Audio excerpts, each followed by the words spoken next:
ದುರಂಧರ್ ಅಲ್ಲಿ ಒಂದು ಡೈಲಾಗ್ ಇರುತ್ತೆ, ಒಬ್ಬ ಇಂಡಿಯನ್ಗೆ ಒಬ್ಬ ಇಂಡಿಯಾನೇ ಬಿಗ್ಗೆಸ್ಟ್ ಶತ್ರು ಅಂತ. ಅದು ನಮ್ಮ BTVಯಿಂದ ಲೈಕ್ ಲಿಟ್ರಲಿ ನಿಜ ಅನ್ಸುತ್ತೆ. ಬಿಕಾಸ್ ಲವ್ ಮ್ಯಾಕ್ಟೆಲ್ 3 ನಾನು ನೋಡೋಕ್ಕೆ ಲೈಕ್ ಎಲ್ಲೂ ಥಿಯೇಟರ್ಸ್ ಸಿಗಲಿಲ್ಲ. ಸೊ ತುಂಬ ದೂರ ಟ್ರಾವೆಲ್ ಮಾಡಿ ಫಿಲಿಮ್ ನೋಡಿ ರಿವ್ಯೂ ಮಾಡೋಕ್ಕೆ ತುಂಬ ಲೇಟ್ ಆಯಿತು. ಲೆಟ್ಸ್ ಹೋಪ್ ಅಪ್ಲೋಡ್ ಮಾಡೋಣ ಅಂತ ಥಿಂಕ್ ಮಾಡ್ತಿದ್ದೆ. ಅಷ್ಟರೊಳಗಡೆ ನಿನ್ನೆ ನೈಟ್ ಒಂದು ಪೋಸ್ಟ್ ಬರುತ್ತೆ ಟ್ವಿಟರಲ್ಲಿ, Darling Krishna fake and love mocktail 3 ಚಿತ್ರಗಳೆಲ್ಲ ಖಾಲಿ ಅದು ಇದು ಅಂತ. ಸರಿ ಅಂತ ಹೋಗಿ ಬುಕ್ ಮೈ ಶೋ ಓಪನ್ ಮಾಡಿ ನೋಡಿದ್ರೆ ಲಿಟ್ರಲಿ ಎಲ್ಲ ಆಲ್ಮೋಸ್ಟ್ ಫಾಸ್ಟ್ ಫಿಲ್ಲಿಂಗ್ ಇದೆ. ಎಲ್ಲ ಬ್ಯಾಂಗ್ಳೂರಲ್ಲಿ ಪ್ರತಿಯೊಂದು ಥಿಯೇಟರ್ಲ್ಲೂ ಫಾಸ್ಟ್ ಫಿಲ್ಲಿಂಗ್ ಇದೆ.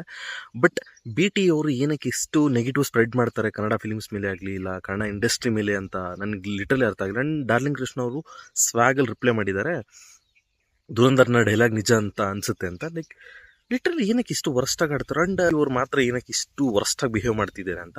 ಹೋಪ್ ಈ ವಿಡಿಯೋ ಯಾರಾದರೂ ನೋಡಿದ್ರೆ BT ಅವರು ಅವ್ರು ಯಾರು ಅಂತ ಕೂಡ ಗೊತ್ತಿಲ್ಲ ನನಗೆ, ಆ TV ಚಾನಲ್ ಓನರ್ ಯಾರು ಏನೂ ಗೊತ್ತಿಲ್ಲ. ಬಟ್ ತುಂಬ ಫೇಕ್ ನ್ಯೂಸ್ ಸ್ಪ್ರೆಡ್ ಮಾಡ್ತಾರೆ. ಬಟ್ ಲವ್ ಮ್ಯಾಕ್ಟೆಲ್ 3 ಯಾವ ಥರ ಇದೆ ಅಂತ ಹೇಳಿದ್ರೆ ಡಾರ್ಲಿಂಗ್ ಕೃಷ್ಣ ಅವ್ರ ಬಗ್ಗೆ ಹೇಳೋ ಅವಶ್ಯಕತೆನೇ ಇಲ್ಲ. ಬಿಕಾಸ್ ಈ ಥರ when it's comes to love story ಅಂತ ಹೇಳಿದಾಗ ಬ್ಯಾಕ್ ಟು ಬ್ಯಾಕ್ ಇಳಿಸ್ತಾರೆ.